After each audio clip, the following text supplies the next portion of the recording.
The sun was setting behind the old gas station as Daniel wiped the grease off his hands. Another long day, another set of cars fixed for people who barely noticed him.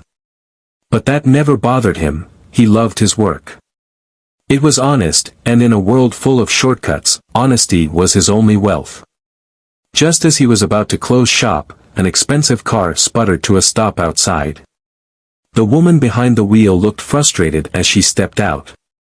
She had sleek brown hair tied in a ponytail, and her elegant clothes suggested she wasn't from around here. "Excuse me, sir, my car just," she started, but Daniel had already grabbed his toolbox.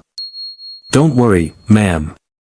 Let me take a look," he said with a reassuring smile. She hesitated. "I don't have cash on me right now, but," Daniel waved his hand dismissively. "Money can wait. Let's get you back on the road first." As he worked under the hood, the woman, Sophia, watched him closely. He moved with skill and patience, his rough hands steady despite the long day. He reminded her of someone, her father.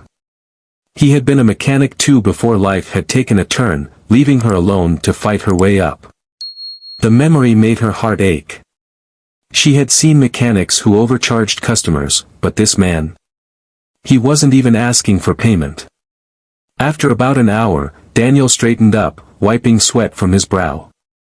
"Your fuel pump was acting up. I fixed it temporarily, but you should get it properly replaced soon." Sophia turned the key, and the engine purred smoothly. She smiled. "You saved me tonight. What do I owe you?" Daniel chuckled. "Just promise me you'll drive safe." She reached into her designer bag, pulling out a card. "Here. If you ever need anything, call this number." Daniel barely glanced at it before tucking it into his pocket. He had heard that before, polite gestures from people who never looked back. A few days later, Daniel's landlord came knocking. "I'm sorry, but if you can't pay the overdue rent, I'll have to ask you to leave by the end of the week." Daniel swallowed hard. Business had been slow, and he had sent most of his savings to his mother for her medical bills. He sat on his workbench, feeling the weight of his struggles. Then, his fingers brushed against the card in his pocket. With nothing to lose, he called.